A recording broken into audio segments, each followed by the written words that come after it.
માતાજી, હર હર મહાદેવ. કેમ છો બધા? મજામાં છો ને? તો મજામાં દઈશો. તો હાલો, મંચુરિયન બનાવવાનું હતું એટલે બધાય મંચુરિયન બનાવવા બેસી ગયા. લઈ લીધા મરચાં, કોબી ને કોથમરી ને આ મરચાં થોડા ખાંડી પણ નાખ્યા હતા. યા ડોયામાં નાખવાના હતા એટલે પછી પાણી નાખીને ડોયો કરવા બેસી જાય.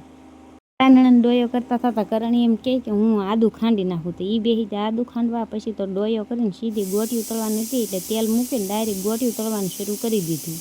નણંદ ગોટિયું તળતા ગયા ને હું પછી ઝારેથી કાઢતી ગઈ. ગોટિયું તળાઈ ગયું એટલે ડાયરેક્ટ તાવામાં પાછું તેલ નાખીને પછી ડુંગળી તેલમાં કકડાવાની હતી એટલે ડુંગળી કકડાવાનું શરૂ કરી દીધું. તેલમાં સડી ગઈ પછી નાખી દીધા મરચાં. તો એ તળાઈ જાય ને એટલે મરચાં તળાઈ જાય પછી તો નાખી દીધી કોબી નાખીને પછી તો પાછું હલાવવાનું શરૂ કરી દીધું. થોડીક વાર હલાવી તા પાછી હમાઈથી સડી જાય ને પછી તો નાખી દીધો સોસ નાખીને પછી પાછું ઘડીક હલાવ્યું ને કાચું હતું તો પાછું હલાવવાનું શરૂ કરી દીધું. પાછો સોસ નાખીને પાછું હલાવવાનું શરૂ કરી દીધું. પછી તો સોસ નાખીને હલાવે જ રાખ્યા.